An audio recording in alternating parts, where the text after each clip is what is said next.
Karachi inter board नताइज में बेजाब्तगियों की निशानदही पर सिंध असेंबली की कमेटी ने तलबा को ग्रेस मार्क्स देने की मंजूरी दे दी।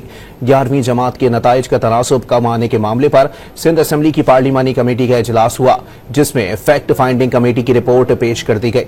इजलास में फैसला किया गया कि फिजिक्स और रियाजी में तलबा को 15 नंबर्स और केमिस्ट्री में तलबा को 20 नंबर्स इजाफी मार्क्स दिए जाएंगे। ग्रेस मार्क्स तयशुदा फार्मूले के मुताबिक दिए जाएंगे।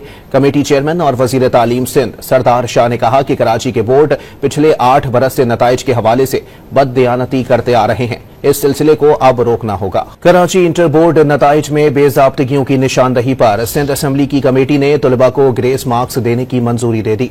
11वीं जमात के नताइज का तनासुब कम आने के मामले पर सिंध असेंबली की पार्लिमानी कमेटी का इजलास हुआ, जिसमें फैक्ट फाइंडिंग कमेटी की रिपोर्ट पेश कर दी गई। इजलास में फैसला किया गया कि फिजिक्स और रियाजी में तलबा को 15 नंबर्स और केमिस्ट्री में तलबा को 20 नंबर्स इजाफी मार्क्स दिए जाएंगे। ग्रेस मार्क्स तयशुदा फार्मूले के मुताबिक दिए जाएंगे। कमेटी चेयरमैन और वजीर तालीम सिंध सरदार शाह ने कहा कि कराची के बोर्ड पिछले 8 बरस से नताइज के हवाले से बददियानती करते आ रहे हैं। इस सिलसिले को अब रोकना होगा।